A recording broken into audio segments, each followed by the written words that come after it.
podcast Intersection, le rendez-vous des passionnés de technologie et de leur impact sur la société d'aujourd'hui et de demain. Bon matin, messieurs. Bon matin. Yes. Hey, on est très choyés ce matin d'avoir un invité qui est dans l'actualité ces temps-ci. Peut-être vous reconnaissez peut-être pas sa face, mais vous allez sûrement reconnaître le dit produit numérique derrière l'homme qui est Antoine Routier. Alors, bon matin, Antoine Routier. Merci d'être là avec nous autres un matin. Salut Simon, ça fait plaisir. Yes. Antoine, dans le fond, est fondateur, cofondateur. Comment qu'on nomme ça, Antoine? De quoi, mon poste chez lui? Ouais. Ben écoute, je pense que c'est cofondateur, là. C'est un projet de groupe, là. On est 3 là-dedans. Cool. On y va en cofondateur. Fait que Antoine a pris le temps avec nous ce matin de venir un peu présenter le projet parce qu'on entend énormément parler de Yubi qui est en train de faire une certaine révolution dans le domaine de l'immobilier au Québec. Comme Joe et moi, on traite beaucoup de tech et d'impact sur la société. Ça se voulait de quoi de très, très à propos ce matin de jaser avec toi, Antoine. Fait que peut-être je starterais vite de même. Antoine, c'est quoi Yubi? Ça vient de où? Qu'est-ce que ça mange en hiver pour les gens qui savent rien de ce projet-là? J'ai combien de minutes pour raconter ça? En résumé, mettons. Ouais. OK. Ben, on pourrait peut-être faire ça vient de où tantôt, mais je peux commencer par c'est quoi exactement. Yubi, c'est une façon de donner au consommateur ou à la personne qui désire vendre sa propriété plus de choix puis de pouvoir dans sa transaction. Ce qui veut dire que la plateforme, il permet de voir tout ce qui est possible comme façon de faire pour vendre sa maison puis d'accéder aux différents professionnels qui désirent avoir dans sa transaction puis à la hauteur de ce qu'ils désirent avoir comme support. Ce qui veut dire que, contrairement à ce qui existe dans le marché, on lui permet de commencer sa vente seule, on l'outille pour vendre seul, puis dès le moment où il désire avoir les services d'un courtier immobilier, puis je dis s'il le désire, parce que s'il n'en veut pas, il n'est pas obligé d'en prendre, il peut vendre sa maison tout seul sur notre plateforme, puis c'est 100% gratuit. La seule option payante, c'est une pancarte, s'il va y avoir une pancarte devant chez eux. Mais tout ça pour dire que partout à travers son parcours, il peut décider de prendre les services d'un courtier immobilier. Puis là, à ce moment-là, il va décrire au courtier immobilier où il est rendu dans sa transaction. Puis nous, on va demander à tous les courtiers immobiliers de son secteur qui travaillent avec nous de soumissionner pour finir sa vente. Fait que là, après ça, il va voir est-ce que je veux un courtier d'expérience qui coûte un peu plus cher? Est-ce que je veux un courtier qui est très présent chez nous puis qui coûte plus cher? Ou je veux un courtier qui est moins cher? Puis là, il va avoir un beau tableau avec tous les éléments lui permettant de prendre une décision éclairée. Puis là, c'est lui qui décide, je veux payer pas cher, je veux un courtier présent, je veux un courtier qui a de l'expérience. Puis de cette façon-là, puis non plus, il n'est pas obligé d'en prendre. Si finalement, il prend les soumissions, puis ça ne tente pas, il n'est pas obligé d'en prendre. Fait qu'on remet toutes les décisions dans le cours du client, on le met de l'avant, puis c'est lui qui gère sa transaction. Très cool. Écoute, le mot qui me vient en tête, puis je ne sais pas si c'est le bon mot, mais un peu une espèce d'agrégateur du monde immobilier, c'est-à-dire que votre objectif vraiment, c'est de donner le choix. C'est des modèles qu'on a déjà vus peut-être entre autres dans le monde de l'assurance, des trucs comme ça. Fait que, tu sais, de voir ça peut-être un peu appliqué au monde immobilier, je trouve ça intéressant. Ouais, puis tu sais, révolution, c'est un gros terme, là. C'est tous des trucs qui se font déjà dans le marché, mais il n'y avait pas de modèle d'affaires qui était basé là-dessus. Tu sais, tu peux vendre par toi-même, mais il faut que tu payes un fee upfront. Fait que là, tu as quand même un certain risque. Puis là, si tu veux un courtier, ben c'est dur de changer. Puis après ça, si tu décides de vendre avec un courtier, ben, tu sélectionnes un courtier, mais ils ont tout un pricing similaire, puis ils vont tout gérer de A à Z. Fait que, il n'y a pas d'entre-deux. Il n'y avait pas d'endroit où tu peux te dire, ben, je m'essaye par moi-même, puis si ça ne fonctionne pas, ben, je vais prendre un courtier immobilier. Puis en prenant un courtier immobilier, ça va être facile pour moi de toutes les comparer, puis de prendre une décision éclairée. Fait que d'être un peu un hybride entre 100% courtier ou formule un petit peu plus autonome, mais que tu pars dans l'autonomie puis tu y vas du début à la fin avec les services potentiels que le service peut te donner, puis ça s'arrête là. Alors que là, vous, dans le fond, vous pouvez permettre à l'utilisateur de crasher le modèle quand ça lui convient, s'il considère que hey, je pense que j'ai atteint mes limites personnelles, je pense que j'aurais besoin d'un courtier ou d'un professionnel pour des services XY, et à ce moment-là, il peut jumper. C'est ça. Puis tout ça dans le respect de la loi sur le courtage immobilier, parce que quand il rentre un courtier immobilier d'une transaction, lui, il est obligé de la gérer de A à Z puis s'assurer que l'information est bonne de A à Z. Fait que tu peux pas dire je veux un courtier juste pour des visites ou je veux un courtier juste pour telle action. Quand le courtier il rentre dans ta transaction, il faut qu'il la fasse au complet.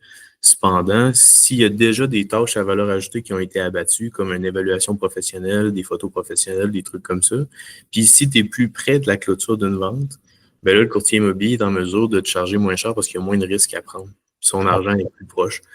Fait que, tu sais, c'est pour ça que dans notre façon de faire, on met le client de l'avant, puis on essaie de l'outiller à ce qu'il abatte des tâches à valeur ajoutée.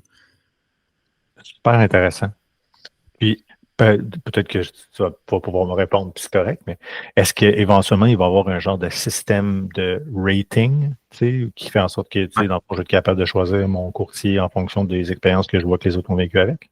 Certainement. Ben, en fait, ce système-là est déjà en place, mais on n'a pas de rating d'envoyer. Puis nos premiers matchs ont été faits mardi ou mercredi. Fait que le premier match courtier-client là, ont été faits mardi ou mercredi. Okay. Et une fois la transaction clôturée, nous, on envoie des reviews automatiques. Puis là, on va pouvoir rater les courtiers. Ça aussi, c'est quand même assez nouveau comme truc, là. Ben, tu sais, présentement, on utilise les reviews Google qui sont publics pour dire si c'est un bon courtier ou pas. Mais éventuellement, ça va être remplacé par notre propre système de review. Puis ça va donner un outil de plus au client de dire, ben lui, c'est une meilleure qualité-prix selon ce que je recherche. Très cool, très cool. Tu sais, dans les films, moi, ce que j'aime énormément là-dedans, c'est que, tu l'as dit, là, Antoine t'a dit, écoutez, guys, là, calmez-vous, c'est pas l'affaire la plus révolutionnaire. C'est des mécaniques qui existent. C'est des systèmes au même que dans le domaine immobilier. C'est des mécaniques qui existent dans plein de domaines d'affaires. C'est aussi des systèmes en immobilier qui existent aussi, mais ailleurs qu'ici. Je me trompe pas, il y a Zillow qui est aux États-Unis, qui fait un peu une manière similaire, mais c'est juste que ça n'a jamais été amené ici. Puis là, ça n'a juste jamais percé ça ici. Là. Ça se fait partout ailleurs dans le monde. Mais ça se fait aussi ici. C'est juste qu'un quelqu'un qui est mal informé sur le marché, il va avoir de la difficulté à bien comparer les professionnels puis à sélectionner celui qui convient le mieux. Tu sais, demain matin, sans Yubi, tu peux te mettre à la recherche d'un courtier immobilier qui va te faire une transaction à prix fixe, mettons, autour d'une dizaine de mille. Sauf que tu ne sauras pas où le trouver, tu ne sais pas où chercher, tu vas rencontrer 3, 4, 5 courtiers qui vont tous avoir le même pricing. Fait que là, nous, ce qu'on te dit, c'est donne-nous tes informations qui minimalement permettent à un courtier immobilier de soumissionner. Puis là, tu vas recevoir, à date, on a une moyenne de 20 soumissions par demande de soumission. Fait que là, tu as 20 courtiers immobiliers qui ont tous des pricing, expériences et présences différentes. Puis là, ben, tu peux choisir celui qui te convient le mieux. Wow. Très cool, très cool. Puis j'imagine que, premièrement, je suis content de voir que ça lève pour vous puis que vous avez déjà un bon achalandage et tout. Il y a quand même déjà un bon nombre d'affichages qui sont sur votre portail. Puis est-ce que vous vous êtes lancé un objectif justement sur le nombre de propriétés que vous voulez éventuellement avoir ou comment c'est quoi un peu le prochain gros milestone pour vous autres?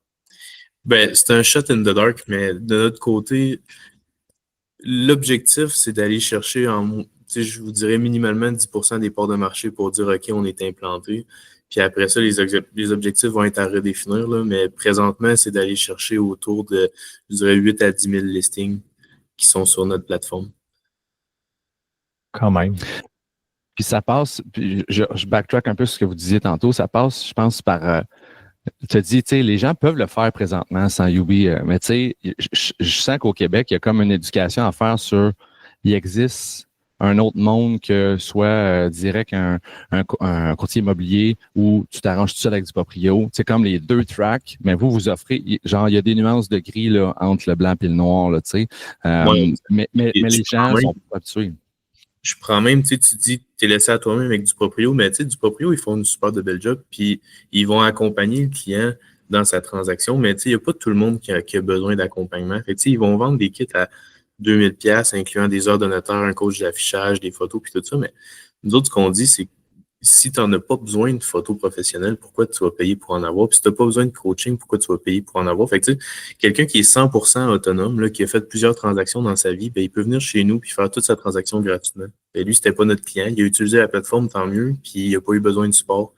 Fait que nous autres, on accroche les clients qui ont vraiment besoin de nous autres pour leur apporter de la valeur ajoutée. Très cool. Puis peut-être si j'amène ça aussi sur, si on revient un peu sur la genèse de ça, tu sais, un gars comme toi, Antoine, avec le background que tu as, qui est ben c'est ça, à la base, c'est ça vient de où, toute cette histoire-là? Là? OK.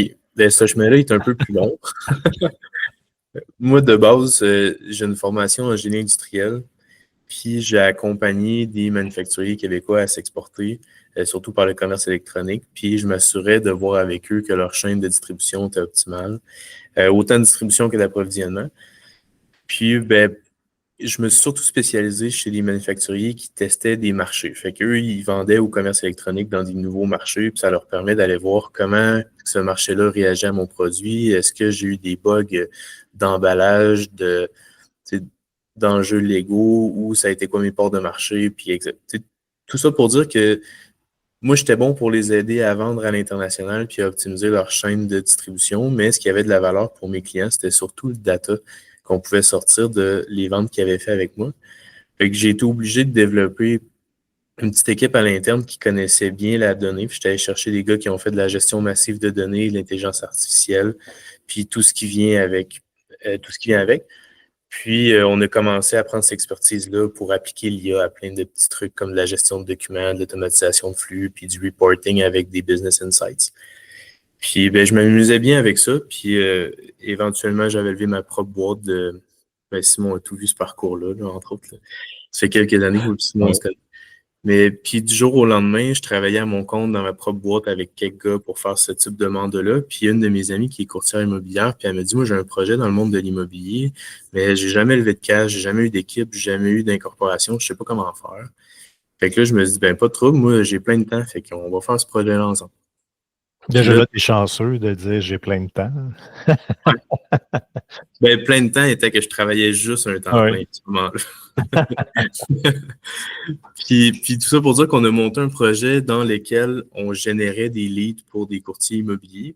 Puis j'ai réalisé assez rapidement que si je voulais être payé légalement dans ce projet-là, ben, je devais être courtier immobilier parce que c'est illégal de faire des partages de rétribution à une personne qui détient pas de permis. Fait que là, encore une fois, j'ai dit pas de trouble, je vais aller faire mon permis. Fait que là, je suis parti au collège immobilier, j'ai fait mon permis de courtier immobilier. Fait que là, je suis revenu dans le projet, puis on a commencé à donner des leads à plusieurs courtiers immobiliers. Fait qu'on avait une structure d'équipe de courtiers immobiliers dans un projet qui générait des leads. Puis c'est à ce moment-là que j'ai commencé à tracker comment ça prend de temps à vendre une maison, puis c'est quoi le taux horaire de quelqu'un qui vend une maison, puis c'est quoi ses tâches qu'il fait à valeur non ajoutée. Parce que c'était ça mon expertise. T'sais. C'est rempli de documentation, c'est rempli de données, c'est rempli d'inputs manuels. Fait que là, j'ai commencé à monter des outils pour optimiser le travail de des courtiers immobiliers. Puis la réponse que j'ai eue des courtiers immobiliers ben, avec qui je travaillais, puis je suis aussi allé voir d'autres courtiers immobiliers, c'est on s'en calisse. Nous autres, on veut que tu génères de la job.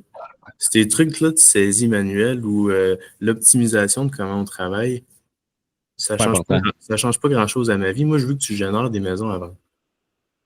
OK. Fait que, tu sais, quand tu prends le problème dans la face d'un côté, mettons du côté d'un courtier immobilier, c'est vrai que dans le fond, lui, plus il y a une maison à vendre, il va trouver une façon d'abattre les tâches administratives, puis ça ne dérange pas vraiment parce que quand il pogne une maison à vendre, il fait assez d'argent pour ne pas être obligé d'avoir un travail qui est 100% efficace ou optimal. Et puis à la limite, j'imagine qu'ils s'engagent juste comme des assistants, des gens qui sont plus juniors, qui commencent, puis ils font la job manuelle, puis c'est le même, ça a toujours marché, puis moi, je fais le gros cash, ça va bien quand même. Tu sais. C'est ça, puis quand on leur dit, ouais, mais si on fait ça, tu vas pouvoir charger moins cher aux clients, ça ne leur tente pas non plus parce que le marché, c'est 4-5 %, tout le monde charge 4-5 %, puis moi, je ne dérogerai pas de ce 4-5 %-là. Puis on a même des histoires, dont une que j'ai personnellement vécue, que si tu ne charges pas assez cher dans le marché, tu te fais appeler par les autres courtiers, puis ils te disent, hey, t'es pas assez cher, ajuste tes prix. Là. Ben voyons donc. Ouais, fait que là tu es comme, bon, le grand perdant de tout ça, ce n'est pas le courtier parce que lui, il fait de l'argent pareil, c'est le client qui paye la facture. Puis tu sais, le client, lui, il n'y avait pas d'autre option que de prendre le courtier immobilier qui charge 4-5 % puis qui travaille de façon inefficace, mais que ça ne dérange pas. Fait que là, un bon soir, je suis rentré chez moi puis je me suis dit, bon, moi, ce que j'aimerais régler comme problème, c'est avoir plus d'options pour le client puis que le courtier immobilier soit un peu obligé de travailler plus efficacement pour se démarquer puis que le marché, les prix du marché se fassent dicter par l'offre et la demande et non par tout le monde charge 4-5 %. Fait que là, j'ai décidé de vendre mes parts dans le projet où j'étais, de retourner m'asseoir à la maison puis de commencer à dessiner des modèles d'affaires qui qui allait permettre de régler ce problème-là. Puis là, c'est un marché qui est c'est un secteur qui est très, très légiféré. Ce qui veut dire que tu peux pas vraiment faire tout ce que tu veux. Puis même dans certains business plans qu'on avait, c'était largement illégal. Puis c'est difficile de s'y retrouver. Fait que je suis allé chercher un avocate qui se spécialise là-dedans. Elle a été directrice du département légal de l'OACIQ. Puis elle travaille dans le monde de l'immobilier depuis toujours. Puis elle s'appelle Josée. Puis là, j'ai dit, Josée, voici ce que je veux faire. Puis aide-moi à monter un business plan qui répond à ce besoin-là, puis qui rentre dans le cadre de la légalité. Fait que là, on a eu beaucoup de back and forth. Puis, tu sais, exemple, moi, j'étais parti avec une idée d'avoir un courtier immobilier qui fait rendre des services à la carte. Fait que, une visite, c'est tel prix, une négociation, c'est tel prix, telle action, c'est tel prix. Mais comme je vous ai dit tantôt, un courtier immobilier, quand il rentre dans la transaction, c'est sa transaction. Fait que là, on ne pouvait pas faire ça. Il y avait tout de bout en bout. Là. C'est ça. Fait que c'est en faisant des back and forth avec l'avocate en question qu'on a réussi à définir un modèle où on s'est dit, la meilleure façon de faire économiser aux clients, c'est de mettre les courtiers en compétition, avancer le plus possible dans sa transaction pour avoir abattu des tâches à valeur ajoutée, puis être plus près d'une clôture pour que le chèque soit plus près des poches du courtier. Puis là, en faisant ces éléments-là, ça permettait au courtier immobilier, l'autre bout de la ligne, de soumissionner plus bas. Puis nous, on ne voulait pas rester dans, j'allais dire le standard, mais c'est pas vrai que c'est un standard, là, c'est juste les courtiers entre eux qui se tiennent les coudes en disant, nous autres, c'est 4-5 %, mais je voulais que les courtiers immobiliers n'aient pas le choix. Je cherche la bonne façon de le dire, là, mais en coupant les pourcentages puis en mettant des prix, là, c'est beaucoup plus facile pour un courtier de dire, hey, je vais mettre 1000 $ de mois ou 2000 $ de mois. Puis ça semble moins imposant que de dire je passe de 4 % à 3 % parce que tu viens de faire moins 25 %. Là. Fait que peut-être que tu aurais mis genre 3,87 %, sauf que là, quand c'est des pourcentages, c'est dur à gérer. Fait que nous autres, on s'est dit, ça va être soumissionné en cash. Puis en plus, ça fait plus de transparence pour le client qui signe le contrat de savoir ça coûte tel prix à telle date. Plutôt qu'un pourcentage. Ça switch ça. Là. Donc, l'idée vraiment, là, c'est plus d'avoir un montant fixe et non pas un pourcentage. Oui, exact. Puis, tu sais, ça, encore une fois, ça existe déjà dans le marché, mais c'est juste pas répandu comme pratique. Désolé, c'est moi le shiny object en ce moment. J'ai le soleil en pleine face. C'est pour ceux qui regardent. C'est correct. Écoute, je vais avoir ma vitamine D pour la journée. Mais tout ça pour dire que la jeunesse, c'est que moi, je suis un gars qui est super structuré, puis je travaillais à structurer des gens, puis là, je suis tombé d'un monde où c'était totalement déstructuré ou désorganisé, je devrais dire. Puis que les acteurs de ce monde-là, il n'y avait pas d'intérêt à travailler plus efficacement. Fait que là, on est parti du problème que c'est désorganisé et non efficace. Le grand perdant, c'est le client. Puis là, comment on fait pour que les acteurs du secteur acceptent de devoir travailler plus efficacement? Intéressant. Mais par contre, je me dis, ma première réflexion, c'est je pense que tôt ou tard, la première version de votre projet va devenir intéressante aussi pour les courtiers, à savoir que là, ils rejettent peut-être du revers de la main l'idée d'être plus efficace sur le volet clérical de leur job, en se disant, c'est pas grave, là, pour l'instant, ce qu'on veut, c'est aller chercher on veut faire grandir la tarte, c'est que la tarte soit la plus grande possible, mais il va venir un moment donné où ça va saturer. Je veux dire, on peut pas juste penser que tout le monde va se mettre à vendre leur maison nécessairement. Il va y avoir un moment où on va arriver, ça va être saturé. Fait que là, à ce moment-là, on va être plus concurrentiel si on est dans l'optimisation de processus, puis que cette job-là, on l'a fait, puis c'est beaucoup plus facile. Je généralise en disant comme que les gens ils ont mal répondu à UB parce qu'on a beaucoup, beaucoup de courtiers immobiliers qui ont dit enfin, c'est ça qu'on voulait, nous autres. Ouais. Il y a des courtiers avec qui je parlais qui me disaient moi, j'avais envie, dans le passé, quand je commençais, de faire une campagne publicitaire de on vend votre maison pour 5000 $. Ouais. Et eux, là, ils commençaient leur carrière, ils étaient prêts à le faire. Puis pour eux, ça faisait plein de sens de dire j'ai moins d'expérience, je vais charger moins cher. Mais là, ils recevaient la pression du marché de dire non, tu peux pas faire ça. C'est 4-5 %, puis il va falloir que tu donnes 50 % aux courtiers collaborateurs. Puis là, eux, ils se faisaient dire ça de l'agence, ils se faisaient dire ça des autres courtiers, puis là, ils se faisaient dire qu'ils allaient se faire haïr par les autres courtiers, fait qu'ils le font pas. Puis il n'y a jamais personne qui a dit moi, je m'en fous, je vais me faire haïr, puis je vais crasher. Sûrement. Sûrement qu'ils l'ont fait. Mais j'ai pas d'histoire comme ça dans mon entourage. Mais tout ça pour dire que là, on ouvre une plateforme et on leur dit c'est comme ça que nous, on veut que vous fonctionnez. J'ai pas le chiffre exact, là, mais on a dépassé les 1000 courtiers qui viennent travailler avec nous et qui soumissionnent au day-to-day des clients qui désirent vendre. Puis eux sont bien contents. Ils sont comme fini pour moi l'envoi postal, fini pour moi le code call, fini pour moi le porte-à-porte. Moi, je vais aller soumissionner moins cher, mais je vais faire du courtage immobilier. Vraiment intéressant, merci. Je trouve que ça donne une perspective un petit peu plus claire, en tout cas de mon côté, sur vraiment ce bout-là avec le fondement. Ouais. Puis, tu sais, la recherche que vous avez fait pour dire, ben finalement, tu sais, on voulait utiliser un peu les tools puis automatiser, mais que finalement, le marché, ce qui a répondu, c'est non, crée-moi plus de demandes, tu sais. Fait que je trouve ça super intéressant. Puis, tu sais, je te disais, dans l'optique où des courtiers immobiliers qui commencent voulaient charger moins cher, recevaient une pression de ne pas le faire, puis que là, chez nous, ils peuvent. Mais on a aussi des courtiers qui chargent des frais habituels qui ressemblent à 4-5 %, sauf qu'ils le mettent en dollars. Puis eux, ils sont comme, ben si mon nom puis mon expérience font que les clients me choisissent à ce pricing-là, ben je suis bien content. Fait que, on a des courtiers immobiliers, puis on leur propose de mettre une vidéo de présentation. Là. Fait que, je pense à un que j'ai en tête, là, son vidéo, il est sacoche, il est bien connu de son secteur, il soumissionne à des prix qui sont dans moyenne présentement, puis ben comme il gagne des mandats parce que là, les gens le connaissent, il y a beaucoup d'années d'expérience, il y a beaucoup de listings dans ce secteur-là. Fait que là, lui, il est plus cher que les autres, mais les gens voient pourquoi il est plus cher que les autres, puis ils le choisissent quand même. Il y avait déjà un bon marketing à la base, fait que ça fait juste se poursuivre. Vas-y, Joe. Justement, j'ai remarqué ça dans les éléments marketing là, qui sont un peu en vogue dans le milieu de l'immobilier. Est-ce que je me trompe sur justement le principe que l'aspect vidéo là, est en train de prendre une grosse place? Ben, c'est sûr, je pense que dans tous les business, c'est en train de prendre une grosse place. Là. Je sais que tu n'as pas TikTok, Joe, mais il y a beaucoup de gens là-dessus. Oui, non. on je résiste à TikTok, mais ce que je veux dire, dans le sens où l'aspect vidéo, plus sur la visite. Ce que j'ai vu, il y en a qui, j'ai vu un truc immobilier il n'y a pas longtemps passé, puis je m'intéresse zéro à ça, là, pour être très honnête. Puis c'est un gars qui présentait une maison absolument exceptionnelle, mais il y avait comme un storytelling. Puis littéralement, là, c'était comme un peu drôle, puis il faisait le tour de la maison et tout. Donc, est-ce que justement dans la créativité de la présentation, c'est quelque chose qu'on voit de plus en plus, puis les gens vont chercher à se démarquer de cette façon-là? C'est sûr que oui. Je te dirais que chez nous, le vidéo, là, c'est plus pour faire des bons matchs.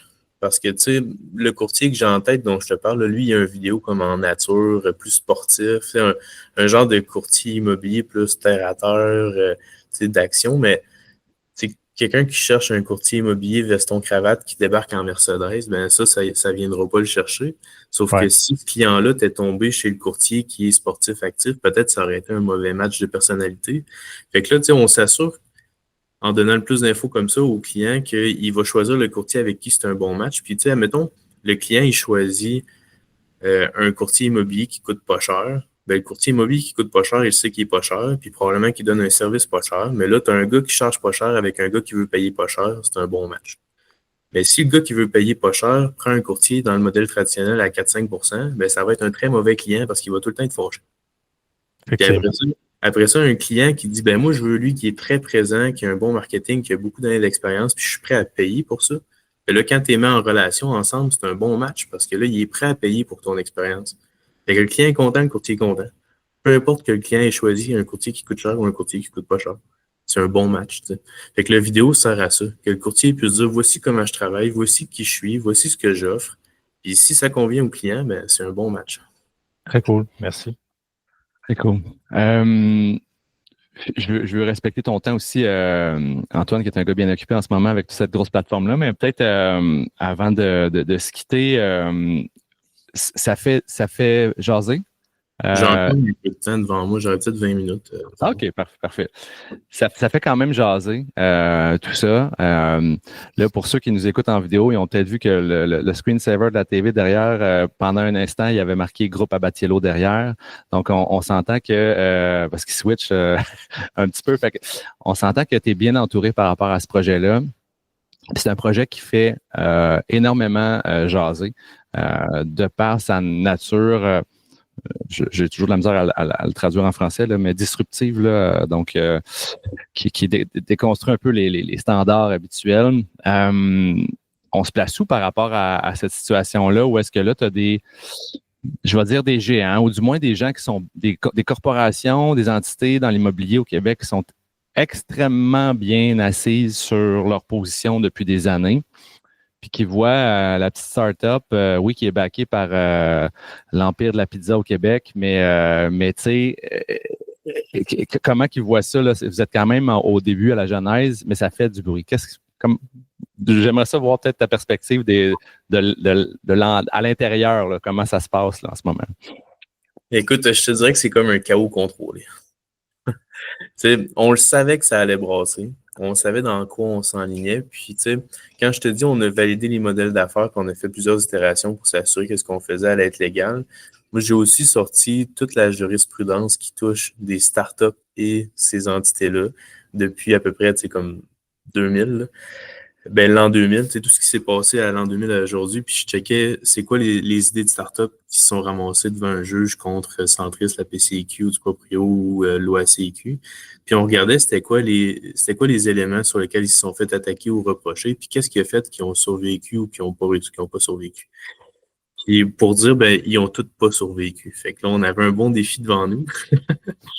Mais, quand tu prends le temps de les analyser, puis on est entouré d'experts légaux de tous les éléments qui peuvent être tricky. Fait que, on parlait de la loi sur le courtage immobilier, on est allé chercher une experte là-dedans. On parle de la propriété intellectuelle, on est allé chercher un expert de la propriété intellectuelle. Fait que tous les petits aspects qu'on savait qu'ils allaient être litigieux ou qu'on allait se faire attaquer, on était prêts. C'est ce qui veut dire. Puis quand je dis on était prêts, là, c'est pas qu'on s'est dit hey, si un jour ils nous poursuivent, on va penser faire ça. Là. C'était comme la réponse à la poursuite est préparée, on sait qu'elle s'en vient. Puis ces acteurs-là ont toujours été très agressifs du côté légal parce qu'ils ont les poches profondes. Puis tu sais, imagine, toi, tu lances une petite start-up dans l'immobilier, puis là, tu as mis toutes tes économies pour développer le site web, puis que là, tu commences à le pousser, puis qu'un huissier débarque chez vous le soir à 10h pour dire qu'à telle heure, le vendredi matin, il faut que tu sois devant le juge, puis là, il faut que tu prennes des avocats, les avocats te demandent un dépôt, il faut que tu montes un dossier, puis là, tu te fais dire, on va te démolir, t'as rien pour toi, puis comme, clairement, ça ne fonctionnera pas ton truc. Ça te repousse un lancement, ça, c'est un moyen temps. Ouais, dans notre cas, c'était quelques jours, mais quelqu'un qui n'est pas préparé à ça, dans le passé, ça a été des cas de décès. Là. Je veux dire, les startups ils ont juste arrêté d'opérer à ce moment-là. Puis, de notre côté, sans surprise, les mises en demeure sont rentrées. On a répondu aux mises en demeure. Après ça, il est venu l'injonction. Puis c'est toutes des stratagèmes. Je dis intimidation, mais c'est de même ça marche là, dans le monde légal de cette grosseur de corporation-là. Ils ont envoyé un huissier à nos domiciles respectifs le mercredi à 10h le soir pour nous dire avec un shitload de documents que c'est à telle heure qu'il faut passer devant le juge le vendredi matin. Fait que là, tu as comme 36 heures devant toi pour refaire la structure de tout ton dossier, préparer tes affidavits, tout ça. Mais là où c'est magique, là, c'est que nous autres, tout était fait. Ils ont déposé l'injonction, on s'attendait à ce que ça rentre sur ce sujet-là. Tout était préparé. Les avocats sont partis de Montréal, sont arrivés à Québec, on a monté les dossiers, puis on leur a livré tout ça le vendredi matin, tout prêt. Puis ça s'était jamais fait là, parce que les gens sont pas prêts à ça, ou tu le prévois pas d'un calendrier. Là. Je veux dire, ça fait drôle à prévoir, mais on savait que ça arrivait. Fait qu'on on avait déjà préparé une défense qui était très solide. Puis ce qui a fait que on a eu une entente avec Centris et du Proprio pendant ce jugement-là qui est confidentiel. Fait que je peux pas m'avancer sur le contenu de l'entente, là, mais tout ça pour dire qu'on était prêts. Wow. Puis à l'interne, c'est sûr que ça prend du temps, mais puis tu sais, ce qui a été le plus tough, là, puis ce qui a fait que ça a repoussé le lancement, c'est que là, il fallait sortir. Tu sais, on avait préparé le plan en disant voici comment on répond si cette injonction-là rentre. Mais dans notre tête, par contre, ça rentrait après le lancement. C'était comme ils vont voir ce qu'on fait, puis là, ça va rentrer. Donc là, on n'a pas voulu. Ils n'ont même pas laissé le temps à la plateforme d'ouvrir. On ouvrait le samedi, puis ils l'ont envoyé le mercredi pour un juge le vendredi. Ouais. Puis là, il fallait prendre tous les développeurs puis leur dire OK, dis-moi ce que tu as fait dans ce module-là, sors-moi tes preuves de telles actions dans ce module-là. Puis là, tu prends l'autre développeur puis tu es comme OK, dis-moi ce que tu as fait dans ce module-là. Est-ce que ça l'a modulé aussi la façon dont vous avez présenté le site web? Dans le sens où le fait d'avoir ça en tête qui allait s'en venir, vous avez dit il faut qu'on soit peut-être plus prudent sur comment on va showcaser les items pour laisser un petit peu plus, de matière à qu'est-ce qu'on est en train de faire. Ouais, depuis le début, là, tout tout ce qu'on écrit dans le site web est validé par des avocats. On repasse sur le contenu général, on repasse sur les flows. Puis, il n'y a comme pas de place à l'erreur dans ce projet-là parce que tout le monde nous regarde. Puis tout le monde cherche la faille ou l'élément qu'on va faire qui va sortir de la légalité ou qui va être sur la ligne de « t'as pas le droit de faire ça ». Puis, prends juste par exemple, on avait fait un module où toi, tu as listé ta maison, puis tu désires prendre les services d'un courtier immobilier. Donc, tu fais une soumission, tu fais une demande de soumission, les courtiers immobiliers t'envoient une soumission. Puis là, tu as un match avec un courtier. Nous, dans le flow d'utilisateur, tu as un match avec le courtier, tu lui envoies ta maison, c'est lui qui va la gérer maintenant. Puis tu sais, tout ça fait du sens. Puis là, on prend les flows, on les remet sur papier, on s'assied avec les avocats, on regarde les flows, puis on dit « OK, est-ce que tout ça est correct? » Puis là, la fille qui est l'experte en droit de l'immobilier, elle dit « Ouais, mais là, tu as un match, mais advenant le cas où il n'a pas fini sa revue diligente avant qu'il reçoive la maison, là, tu viens de mettre le courtier immobilier en infraction de la loi sur le courtage immobilier. » Fait que là, tu sais, il a fallu tweaker ce flow-là pour s'assurer qu'il n'y avait pas un courtier immobilier qui se ramassait d'une situation qui est pour lui illégale sans avoir fait d'erreur. Il y a beaucoup d'efforts qui est mis à valider chacun des flows du site web, chacun des termes du site web pour respecter chacune des lois. Fait que là, on a prouvé qu'on peut exister. C'est pas encore rien d'avance, mais au moins on existe, puis il y a plein de travail à faire. Mais on marche dans un terrain où qui est un petit peu miné. Il faut trouver la meilleure des trails qui va être la meilleure pour le end client, mais en fait les deux end clients, qui est autant le courtier immobilier que l'acheteur de maison. Puis voilà, il faut juste trouver la meilleure track dans le fond. Puis tu sais, nous, on passait beaucoup de temps sur justement les flots de communication quand il y a une requête pour une soumission, puis quand il y a des soumissions, puis après ça, quelles règles d'affaires appliquer à tous ces cas-là. Mais tu sais, parallèlement à tout ça, nous, il faut qu'on gère des affichages de maison. Il faut qu'on ait tous les modules de recherche, il faut qu'on ait les modules pour rentrer les photos, il faut que tout ça soit responsive, pour uploader des documents, il faut un wizard pour mettre en vente. Puis tout ça avait été fait comme bare minimum pour pouvoir gérer les maisons. Puis là, on était prêt à ouvrir, puis on rentrait d'une phase où on faisait de l'amélioration à l'interne. Puis là, tu as peut-être lu, Simon, le Lean Startup. Là. On était comme, quand est-ce qu'on va être assez prêt pour dire qu'on le met en ligne, mais on sait qu'on n'est pas prêt pour absolument tout. Fait que là, un bon soir, on s'est dit, on va pull the trigger, on va le mettre en ligne, puis on va mettre des gens sur le téléphone pour savoir qu'est-ce que nos clients vivent, puis qu'est-ce qui les irrite dans le processus. Puis comme on va prioriser à partir de là, parce que le board d'ajustement, il finit jamais. Lui. Puis le backlog, c'est jamais fini. C'est jamais parfait. Là. C'est jamais parfait. Là. Fait que un soir, on s'est dit, on pull le trigger, on met la plateforme en ligne, puis on met tout notre staff à savoir comment ça se passe pour les clients et les professionnels. Puis à partir de ce qu'eux nous disent, là, on monte un calendrier de prod avec les bons ajustements à l'intérieur pour que de la valeur ajoutée pour notre client. Un bon vieux MVP là, on a le minimum feature qui fait que le monde va accrocher, puis après on s'ajuste, puis on adapte. Là. Ouais, exact. Très cool. Peut-être aux petites questions, mais puis vas-y dans ce que tu peux nous révéler ou pas, mais c'est quoi les prochains milestones pour la plateforme, dans ce sens où je vois des trucs là. Déjà là, je vois que vous avez type de propriété disponible le 31 mars, filtre disponible le 31 mars. Vous frontez déjà certaines features qui s'en viennent parce que j'imagine que les gens l'ont demandé. Vous dites OK, guys, vous le voulez, là, ça s'en vient, il est là, il est écrit, là, ça s'en vient, ça sera pas long. Y a-t-il d'autres petites pépites comme ça de features que tu peux nous parler un petit peu ou pas tant? C'est sûr qu'à court terme, les filtres arrivent, là, comme personne ne peut avoir une plateforme de recherche de maisons sans avoir de filtres pour rechercher les maisons. Fait que ça, c'est en cours de. Puis on a certaines limitations qui sont outre la technologie, mais on ne peut pas aller là aujourd'hui. Puis il y a plein de modules d'IA qui sont en développement en parallèle qu'on n'a toujours pas intégrés pour s'assurer qu'ils fonctionnent bien avant de les rendre disponibles. Mais tu sais, le syndrome de la page blanche, là, quand tu arrives à la description de la propriété, nous autres, on va te proposer des descriptions, puis là, tu vas taper, puis en temps réel, on va t'en proposer des meilleures. On va commencer la structure des dossiers de la maison avant même que tu aies à faire de l'input. Fait que toi, tu commences à lister ta maison, tu mets ton numéro de cadastre. À partir du numéro de cadastre, nous autres, on part au registre foncier, on va acheter l'acte de vente, on va acheter l'acte hypothécaire, on va chercher ton évaluation de taxes, on met ça dans un dossier. Fait que, tu sais, tous des modules comme ça qui te simplifient la vie puis qui vont faire des tâches qui ont une réelle valeur. Puis là, on a tout fait aussi, le MVP, jusqu'à la maison est en ligne, mais on n'a rien fait de quand est vendu.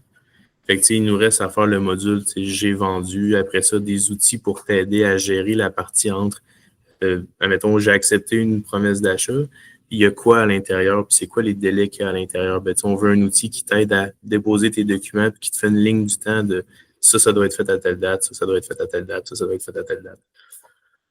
Mais comme je te dis, le backlog fait des kilomètres, là. La vraie question, c'est de prioriser ce que le client a besoin. Puis ça, on le sait quand il l'utilise. Fait que, depuis maintenant une semaine, on a du feedback utilisateur. Puis on travaille à améliorer ce qui est important pour le client. Mais en chiffres, là, je pense qu'on est rendu à 6000 utilisateurs. Puis dans les dernières 24 heures, j'ai regardé tantôt, c'était 1200 actifs. Fait que dans les dernières 24 heures, il y a 1200 personnes qui ont soit envoyé un message, enregistré un favori ou enregistré un profil de recherche. Puis rajoute à ça la force de marketing que les quelques dernières années du groupe Abatiello a su se forger les dents. Ça vient vraiment donner un coup de main à se faire voir, avoir une grosse visibilité. Parlez-en bien, parlez-en mal, mais parlez-en. Puis ça se passe, là, c'est sûr, sur ça. Ouais, c'est sûr et certain. Puis le projet avait besoin de gens comme eux. Là. Moi, personnellement, je suis loin d'être une machine marketing. C'est pas pour dire que ça m'intéresse même pas, là, mais faut qu'il y ait quelqu'un avec moi qui comprend comment ça fonctionne, puis qui a les ressources à l'interne pour être bon en marketing. Puis le groupe Abatiello, il s'accroche. C'est cool. Parfait. Joe, moi, j'ai pas d'autres questions. Je pense que c'était un super survol, Antoine. Je veux dire, on se laissait guider de par ce que ça allait donner comme entrevue, mais je pense que pour ceux qui ne connaissaient pas nécessairement Youbi, c'est maintenant chose faite. Ceux qui connaissaient en connaissent maintenant un petit peu plus sur l'envers du décor, sur l'avant, le pendant et l'après aussi. Clairement, un dossier qu'on va tracker chez Intersection Podcast, c'est sûr, parce que vous allez faire jaser vous autres dans les prochains mois, prochaines années, c'est certain. Fait que un gros merci pour ton temps, Antoine. C'est vraiment super apprécié. Yes, ça me fait plaisir. Merci de m'avoir accueilli. Yes, cool. Bonne journée. Bye. Hey, c'est bon, ça. OK. Bon, ouais, c'est cool. Ben écoute, moi, ce que j'aime, c'est que ça. Je pense que ça amène pour moi une clarté plus grande sur qu'est-ce qu'ils font. Puis, tu sais, je comprends je pense qu'il y a peut-être un enjeu là, légal qui fait que justement, c'est un peu là-dessus que je posais la question. Je suis un peu pour ça que c'est peut-être pas aussi clair que quand tu m'en parles en ce moment, tu sais. Puis en même temps, leur clientèle actuelle, ben, je pense qu'ils travaillent probablement beaucoup avec le courtier, tu sais. Ouais.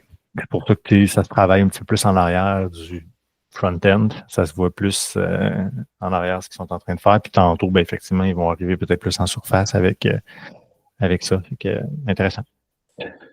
Good, Joe. Maintenant, autre sujet d'actualité. En fait, c'est un sujet qui date, en fait. Là. Je faisais ma petite recherche là-dessus. On parle de 2017, là, c'est pré-COVID. Ça commence à faire un bail. Projet de SAC Click, donc la Société d'assurance automobile du Québec, Click. Gros projet, gros plat.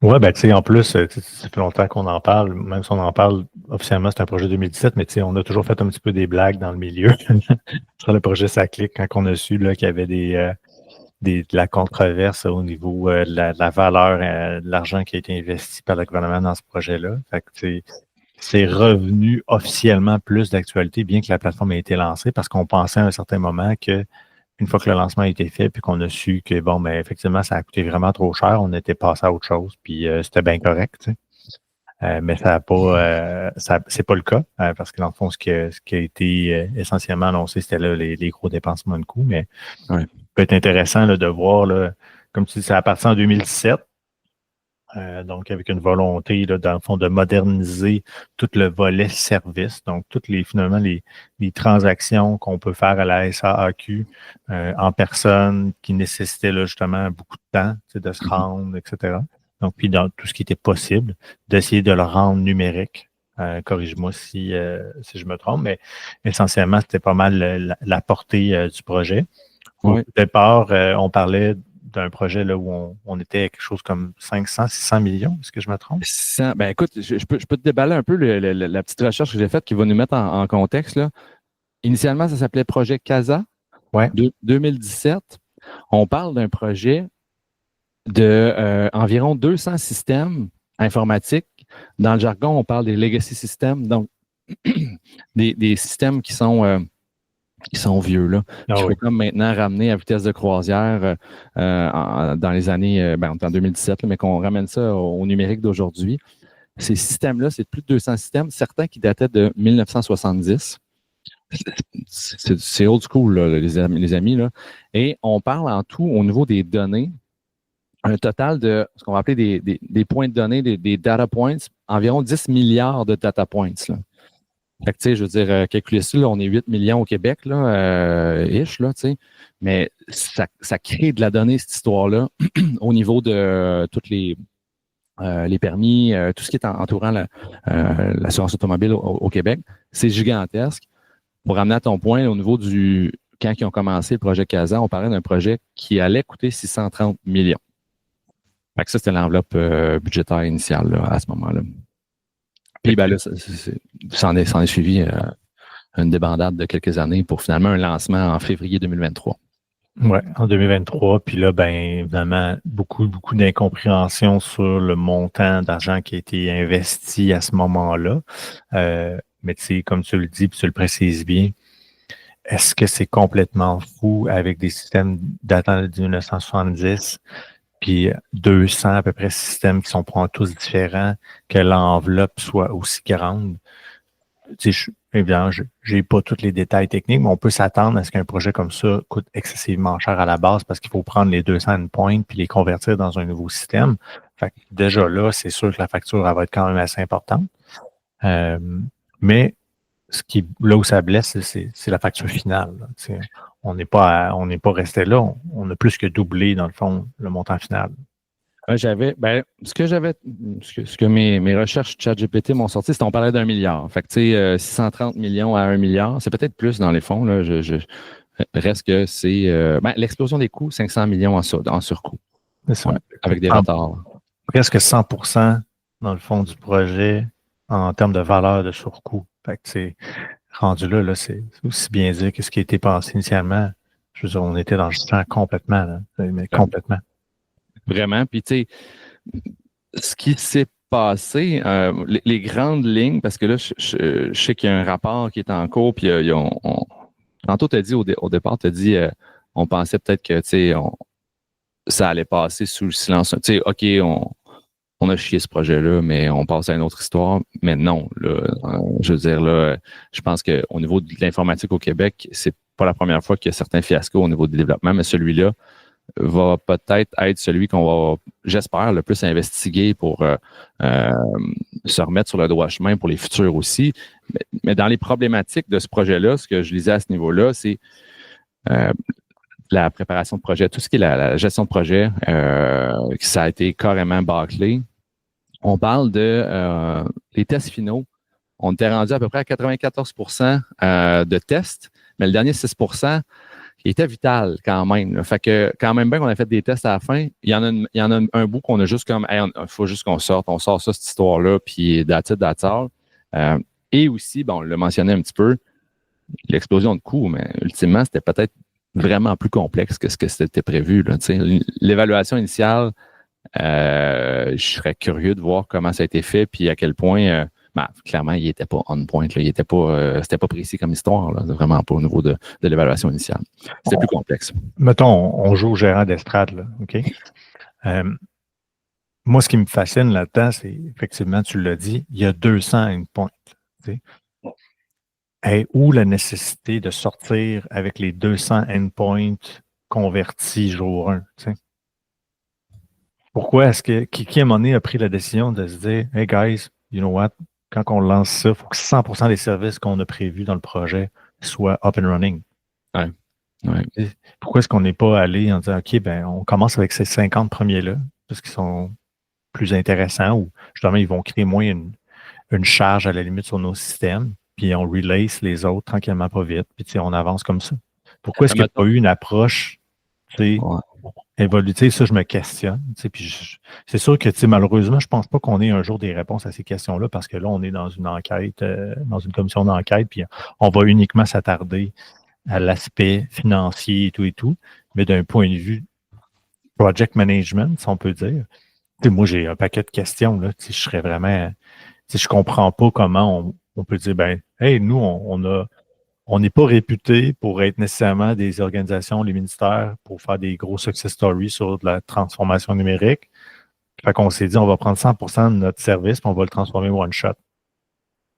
Bon, mettons qu'on continue de jouer au gérant d'estrade. Parce que là, moi, je suis toujours un peu. Je regarde toujours d'un côté puis de l'autre. Mettons que tu as 200 endpoints. Tu dis, on va starter juste avec 50. Peut-être qu'ils sont tellement tous intimement liés qu'il va falloir que tu modernises un peu les anciens de 1970 pour qu'ils soient capables de jaser avec tes 50 nouveaux. Parce que les 50 nouveaux vont devoir continuer à jaser avec les 150 vieux. Les 150 vieux, il y en a peut-être 25 qu'eux autres, ils ne seront jamais capables de jaser avec les nouveaux. Fait qu'il va falloir les moderniser. Peut-être qu'il y a quelqu'un à quelque part qui a calculé le coût et il a dit moderniser pour ensuite refaire plus tard. Ça va doubler la facture tout de suite. Pourquoi pas juste comme mettre ça à terre puis partir à neuf for real.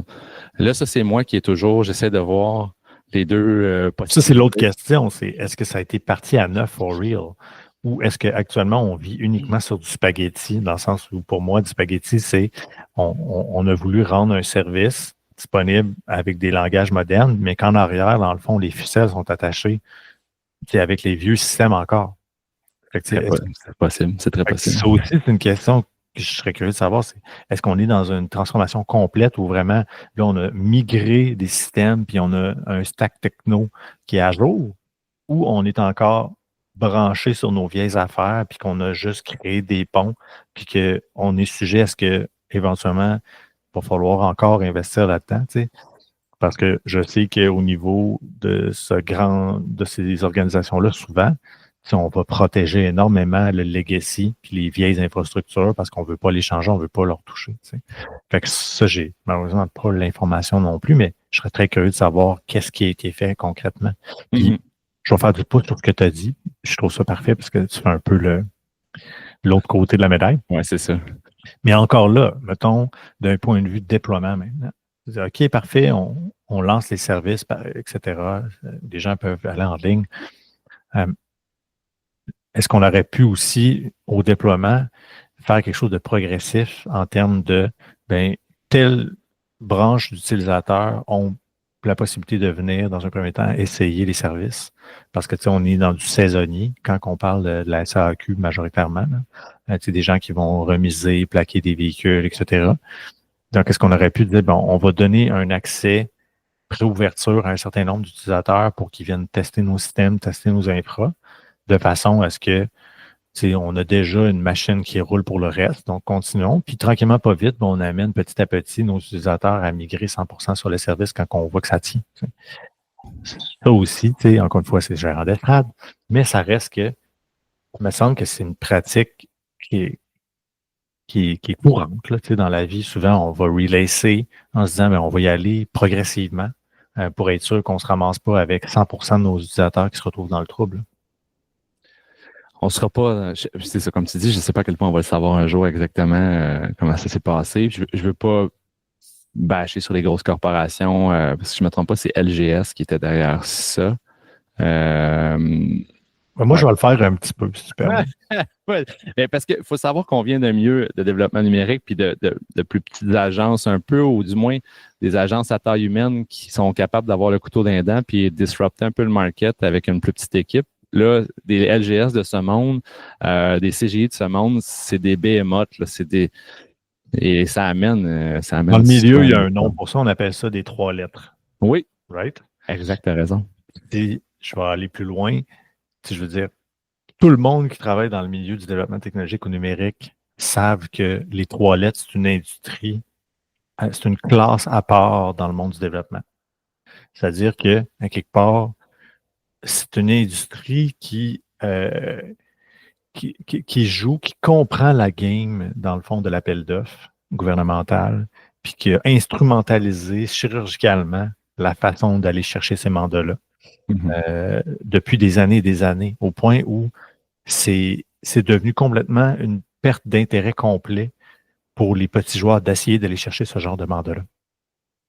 Pas parce qu'ils n'ont pas les capacités à la limite de livrer, parce que ultimement, ils pourraient avoir la capacité de livrer certains projets. Il y en a qui sont plus gros, peut-être qu'effectivement des plus petites boîtes ne pourraient pas faire, mais il y en a assurément des entreprises de moyenne taille ici à Québec qui auraient la capacité de se permettre d'aller chercher ces mandats-là, mais ils ne vont tout simplement pas parce que ce n'est plus rendu une game de qui va livrer le meilleur produit au meilleur coût, mais c'est qui va arriver avec la soumission la plus basse. C'est malheureux. Puis moi, je le dis et je le redis, je l'ai dit publiquement souvent même, puis je m'en cache pas. Il y a eu le scandale dans la construction. Ils vont laisser un scandale SACLIC. Ben, je pense que le scandale de SACLIC va peut-être ouvrir à ce qu'on comprenne que dans l'octroi de contrats informatiques numériques au Québec, il y a un très, très, très grand scandale aussi. Puis tu sais, je cherche pas juste à blâmer les 3 lettres. Je pense que le gouvernement, il y a une grosse part à prendre de la façon dont on octroie les contrats. Puis le feu ministre Kerr avait compris ça. On avait parlé, dans le fond, à un moment donné, en campagne, dans ses objectifs, d'éventuellement revoir le système d'appel d'offres, revoir les façons dont le gouvernement octroie les mandats. Malheureusement, ça ne sera pas venu avant son départ. Mais il faut que ça se fasse. Je veux dire, c'est ton argent, c'est mon argent, c'est l'argent de tout le monde. Puis, il y a un moment où ça n'a aucun sens. Il faut qu'il y ait des changements majeurs qui soient faits dans cette industrie-là parce que on regarde ça du coin de l'œil puis on fait comme tout le monde le sait, mais on dirait que personne est prêt à nommer puis à dire OK, non, mais là, arrêtons. Là, mais heureusement, là, on a un premier geste qui vient d'être fait. Parce que la CAQ, le Coalition de Québec, s'est ramassé un peu peinturé dans le coin avec le projet SACLIC. Parce qu'ils se sont fait dire hey, on voit dans les documentations que vous êtes au courant depuis un bout. Fait que là, ben, qu'est-ce qui arrive? C'est on n'a pas le choix, il faut faire une commission d'enquête. T'sais. Donc là, on a une commission d'enquête officiellement qui va voir le jour sur le projet SACLIC, puis qui va peut-être permettre justement de démontrer qu'on a un besoin. Là. Il faut moderniser ça. Comme on a un super ministre en santé qui est en train d'essayer de moderniser la patente, ben, peut-être que ça va nous prendre un super ministre dans le numérique qui va comme aller plus loin que de faire de l'authentification, mettons, si je fais un petit retour sur un ancien podcast qu'on a fait ensemble, mais clairement, il faut qu'il y ait un tour de roue là, important qui soit donné là-dedans. Là. Puis tu sais, ça aussi, là, actuellement, le seul bout qui m'agace, c'est est-ce qu'on est sur une commission d'enquête parce que vraiment on veut aller au fond des choses ou est-ce qu'on veut se protéger des questions des journalistes parce que, tu sais, on est en enquête, on ne peut plus répondre, on n'a plus accès, on ne donne plus accès. Fait que, tu sais, j'ai très hâte de voir quelle va être la suite des choses dans ce projet-là. Mais assurément, il faut qu'il se passe de quoi. Et c'est des millions et des millions, probablement des milliards de dollars qui sont donnés par le gouvernement, les gouvernements. Puis là, on parle de Québec, mais on le sait aussi que ces patterns-là d'octroi de contrat à l'échelle fédérale probablement vivent un peu les mêmes problématiques. On a déjà penché à Phoenix. Oui, le système de paie du fédéral. Fait on le sait. Pourquoi est-ce que c'est une catastrophe, tout ce qui se fait en termes de transformation numérique, puis d'essayer de moderniser les systèmes, alors qu'ailleurs dans le monde, on réussit à le faire? Pourquoi nous, on est comme les Gaulois, là? C'est comme ici, ça ne marche pas, alors qu'il y a du talent, il y a plein de boîtes, il y a plein de gens qui sont très bons dans ce métier-là, mais ils ne peuvent pas être mis à contribution pour essayer de justement faire en sorte qu'on puisse passer à la prochaine vitesse, qu'on ne soit pas juste en rattrapage.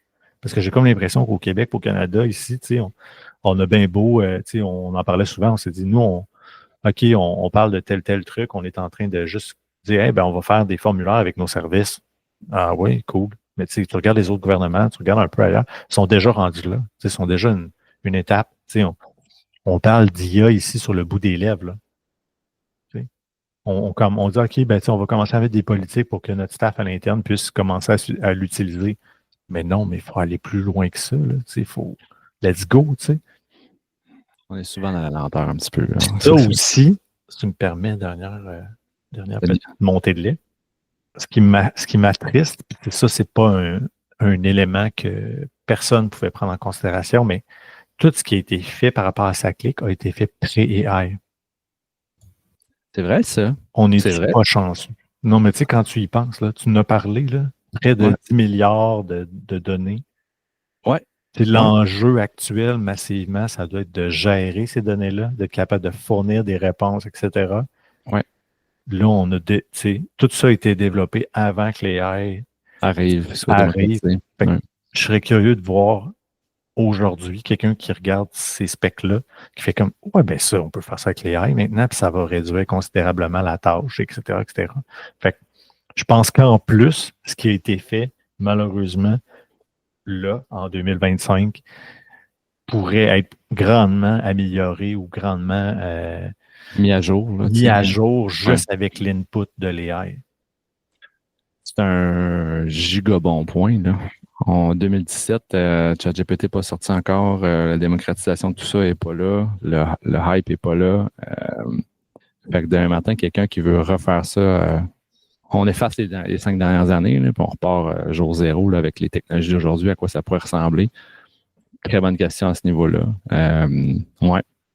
Puis je lisais tantôt, le bout te dit, tu sais, c'est la commission Charbonneau dans la construction. Là. Puis en ce moment, il y aurait, je viens de le voir passer, un appel à une enquête plus large. Là. Le syndicat de la fonction publique et parapublique du Québec, SPFQ, réclame une commission d'enquête approfondie sur la dépendance à la sous-traitance en informatique au sein de l'État québécois, suggérant une commission Charbonneau 2.0. Amen. Amen. Ça aurait bien du sens. Let's go. Allez-y, s'il vous plaît. Je pense que faut aller au fond des choses de ça. Puis c'est ce que ça prend pour brasser les colonnes du temple. Faisons-le, une fois pour toutes. Tu vas me dire, est-ce que la commission Charbonneau dans le monde de la construction a changé quelque chose? J'en ai aucune idée. Pour être très honnête. Est-ce que une commission d'enquête dans le monde des TI au Québec va changer quelque chose? J'en ai aucune idée non plus. Mais je pense que c'est important de le faire pareil. Tu vois, je prompt ChatGPT, je le ferai pas devant nos auditeurs, mais est-ce que la commission Charbonneau a changé les choses? C'est certain qu'il y a des choses qui ont été mises en place qui, inévitablement, ont changé les choses. Oui, mais sur le terrain, là, c'est ça. Mais concrètement, il y a des gens qui sont wise, qui vont réfléchir à ouais, mais ça, comment je peux contourner ça? Je peux-tu faire autrement, etc. Fait que, tu sais, c'est comme dans n'importe quoi. Il faut qu'il y ait une veille constante qui se fasse là-dessus pour voir, qu'il y en a-tu déjà qui ont commencé à tricker le système puis à essayer de trouver déjà des nouveaux stratagèmes. Fait que, c'est un travail qui se fait en continu. Faut pas juste faire comme, on fait ça aux 10 ans, guys, on viendra voir comment c'est rendu. Mais bon, en même temps, l'appareil gouvernemental, il y a ses limites, là. Parce que si on donne autant de contrats en TI, c'est parce qu'on n'est pas assez attrayant pour en embaucher suffisamment pour venir travailler pour nous directement. C'est ça la réalité. Ah, ouais. Ce que je dis là, j'invente rien, c'est les mots de François Legault. C'est lui qui l'a dit. Il dit la réalité, c'est que on donne des contrats, on n'a pas le choix parce que on n'a pas la puissance pour être capable. Ben non. Fait que, au moins, il y a cette conscience-là, puis c'est correct, puis c'est vrai, la réalité. Puis c'est pour ça qu'à un moment donné, dans les promesses électorales, la CAQ, c'était ça, c'est nous, on veut appuyer massivement à ce que l'État puisse aller embaucher en informatique, puis aller chercher des talents, puis etc. Oui, mais attends, capitaine, là. Mettons là, qu'à Projet Casa, là, ils disent on fait ça in-house, on déploie le 630 millions, il y en a une bonne portion qui paye des salaires. S'ils ne sont pas capables de gérer les hosties de projet eux-mêmes, comment tu penses qu'ils vont être capables de gérer une équipe de développement pour le faire à l'interne? Dans ma tête à moi, que ce soit à l'interne ou à l'externe, si ta gestion de projet n'est pas sur le sens du monde, si tu ne sais pas où tu t'en vas et que tu n'es pas bien guéri au départ, ça va donner un fiasco. Anyways, là. C'est sûr que le seul élément peut-être qui vient changer un peu cette donne-là, c'est l'élément de confiance. Moi, je me mets dans la peau d'un fonctionnaire, ça clique. J'ai des project managers externes, puis eux autres me disent ça va bien. Ah ouais, ça, on va trouver des solutions et tout ça. Fait que c'est quoi le niveau de confiance que ces gens-là ont envers le prestataire? Mettons, pour ne pas les nommer, c'est une compagnie de 3 lettres qui est grosse, qui a accès à des ressources, etc. Fait que toi, tu te dis, ils doivent savoir ce qu'ils font. Alors que, tu sais, si tu le gères plus à l'interne, ben, tu sais, la personne que c'est sa job, elle sait que si ça chie tantôt, ben, elle fait partie de la liste de noms qui est présentée à la fin du show, là. C'est sûr. C'est sûr. J'ai comme feeling que ça les rend un petit peu plus imputables. Parce qu'après ça, c'est facile là, de se garocher à la balle. Puis de dire, ah oui, mais c'est parce que là, à l'interne, il y avait tel problème. Puis là, ah ben nous, tu sais, on nous a pas donné assez d'informations. Fait que c'était pas clair. Fait que là, c'est pour ça qu'on a des coûts supplémentaires. Fait que tu sais, dès qu'il y a une étape de plus, tu le sais, là, il y a des défis qui viennent avec ça. Tu sais. Fait que c'est complexe. C'est sûr que là, tout est fait, c'est facile de le voir, hein, tout ça, mais c'est incroyable comme situation pareille. C'est beaucoup, beaucoup d'argent. Heureusement, aujourd'hui, là, les choses semblent fonctionner, mais ça augure rien de bon sur hey, on continue à moderniser nos autres grands services. Le seul, peut-être, puis encore là, c'est pas un ministère, mais une gang qui ont bien réussi, dans le fond, c'est tous les portails des ministères. C'est québec.ca. Martin Boucher, d'ailleurs, je le salue. Ouais. Je pense que c'est le seul projet à date que j'ai vu au gouvernement qui touche beaucoup le public, qui est une belle réussite. Je ne sais pas si tu as eu la chance de voir ça aller, mais dans le fond, eux autres, leur travail, là, c'est de convertir tous les sites des ministères pour venir les intégrer, dans le fond, dans la grande plateforme québec.ca. Donc, on est passé d'une approche où on avait plein de sites par ministère, chacun avait sa stack techno, leur équipe et tout, à non, on va unifier ça, on va avoir québec.ca, puis tu vas retrouver un guichet unique, un système qui est réfléchi et pensé, puis il revoit ça, puis il intègre ça. Je trouve que ça, on n'en a pas parlé assez là, encore, mais c'est un beau projet. Je pense que cette équipe-là peut être fière là, de ce qu'ils ont fait jusqu'à maintenant. Puis c'est pas les mêmes ramifications, tu vas me dire, là, que SAQ, mais il faut quand même souligner les bons coups quand il y en a. Puis c'est une équipe interne.